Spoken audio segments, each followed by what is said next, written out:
मैं लगभग 10 साल की थी जब मेरे साथ ये घटना घटी। मैं और मेरे 2 बेस्ट फ्रेंड्स और हमारी मम्मी पापा वेकेशन के लिए टर्की गए हुए थे। एक रात मैं और मेरे दोनों फ्रेंड्स मेरे ही रूम में बैठ के टीवी देख रहे थे। वहीं दूसरी ओर हमारे पेरेंट्स होटल के रेस्टोरेंट में डिनर कर रहे थे।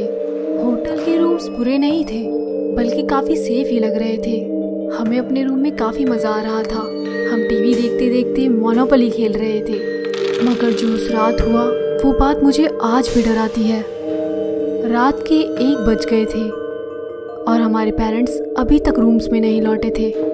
हमारे पेरेंट्स अभी भी होटल के रेस्टोरेंट में हैं। हाँ, उन्होंने तो कहा था वो 11 बजे तक लौट आएंगे। दोस्तों, दरवाजे पे कोई खटखट कर रहा है। ये ज़रूर रूम सर्विस वाले होंगे। दोस्तों, मुझे लगता है हमें दरवाज़ा नहीं खोलना चाहिए। मैं उस वक्त बहुत डर गई थी।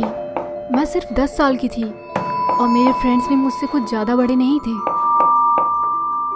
तो बस हम 3 बच्चे ही थे रूम में और हमें पता भी नहीं था कि हमें अब करना क्या चाहिए। तभी अर्जुन ने बोला, अरे बस ये रूम सर्विस ही है।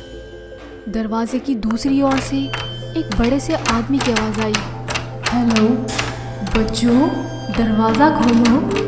और जब हमने ये सुना तो हम तीनों बहुत ज़्यादा डर गए थे। दरवाज़ा खोलो, उसने दोबारा गुस्से से कहा। मैं डर के मारे रोने लग गई थी क्योंकि मुझे पता था वो रूम सर्विस वाला नहीं है, क्योंकि वो हमसे टर्की में बात ना करके हिंदी में बात कर रहा था। तभी अचानक से हम तीनों को रूम के खुलने की आवाज़ आई। शायद उसके पास एक नकली चाबी भी थी। तभी अर्जुन ने हम दोनों का हाथ पकड़ा और बाथरूम की ओर भागा छुपने के लिए। वो आदमी दरवाज़ा पीटते हुए दरवाज़ा खोलने के लिए चिल्लाने लगा, तुम्हारे पास फ़ोन है ना? ये हमारी सिर्फ किस्मत ही थी कि अर्जुन की मम्मी उसको अपना फ़ोन दे के गई थी इमरजेंसी के लिए। तो अर्जुन ने जल्दी से अपना फ़ोन निकाला और अपने पेरेंट्स को कॉल करा और उन्हें पूरी बात बताई। और जब तक वो आए तब तक वो आदमी वहाँ से भाग चुका था। हमें सब झूठा समझ रहे थे जब तक होटल की मैनेजर ने उन्हें सीसीटीवी कैमरे की फुटेज नहीं दिखाई थी और पुलिस ने उस आदमी को कुछ ही दिनों में पकड़ लिया। वो आदमी एक बहुत बड़ा साइको क्रिमिनल था।